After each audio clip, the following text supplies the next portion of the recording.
stretch is more of a beginner practice. So the full body stretch is not something that I necessarily teach in the AYP. It's more of a new sequencing, although we use the hand holds for our standing sequence. So that's when we did all the leg stretches.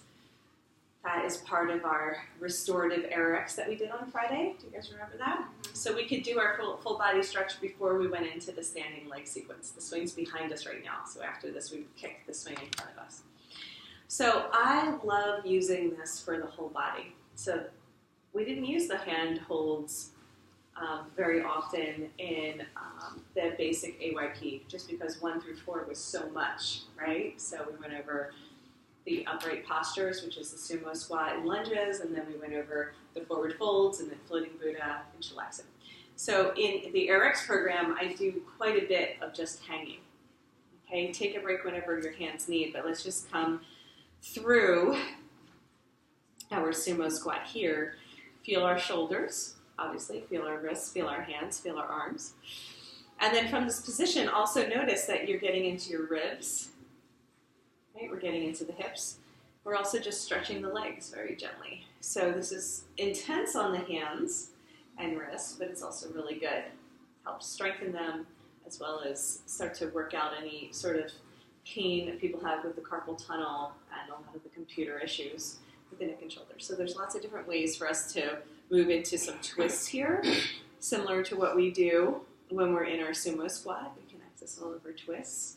So you can practice doing those variations as well. Beautiful, guys. And then the move that I showed you guys the other day was the helicopter in the workshop. So from here, I'm going to pick up my left foot, I'm going to spin it to the right, and my right foot's going to go back. So pick up the left foot, spin it to the right, and right foot goes back. Beautiful. Now we're coming into straight leg hang with the twist. Look towards me. Okay, good. And then we pick up our feet and we spin all the way around. Isn't that fun? Yeah. Yes, little helicopter spins with the legs. So you can twist and look towards the wall or twist and look towards me, and notice that brings out the spine in a different way. Pick up the feet, helicopter spin. Whew, good. Twist and look towards the wall, and then twist and look towards me, and notice how that's different. Right, so it's 2 different stretches. Good, one more time. Spin. Good. And then look towards the wall. And then look towards me, and then just notice that's different.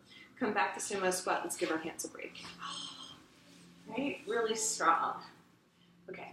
So anything that is going to give us space, the hanging, especially upright as well as upside down, is going to help the digestion.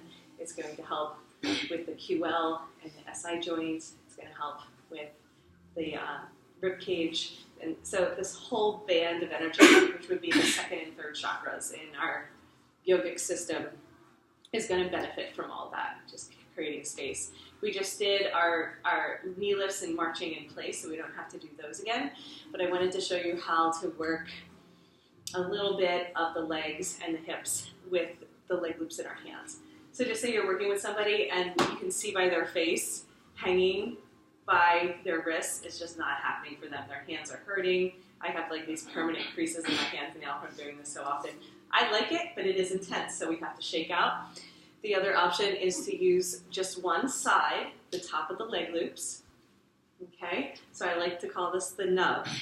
So this is a nice hold, right? So it's like we did with the standing sequence. We can sometimes hold a little longer that way. My toes are going to point out, and I'm going to let myself drop into a sumo squat. Now, don't worry about the swing. It might be a hat at the moment, but it is really helpful to let ourselves just drop straight down. So now we can do our twists like we did before.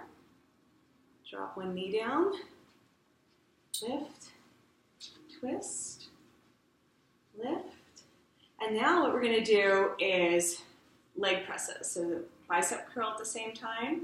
So don't lead with the hips, lead with the heart. Okay? Yeah, try one more time. So you can extend all the way, or you can just keep a tiny bend in your elbows and come up. So decide how much legs you're going to use, decide how much arms you're going to use, and alternate between the two. Use all arms and try to pull yourself up, and it's like, oh my goodness, you used your legs.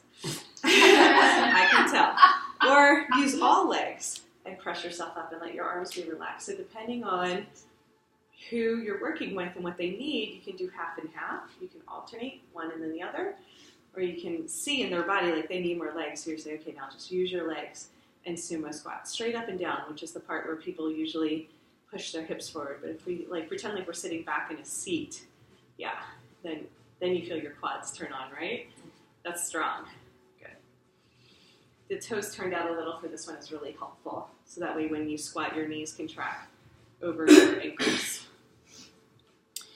Fantastic. So, last one, if that is uncomfortable, right? Because when a pose is intense, typically one part of the body will start to clench or find discomfort. Usually it's the hands for that one.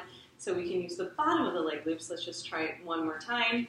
And then we'll notice that we're not going to go down as far, but we're going to keep the arms engaged.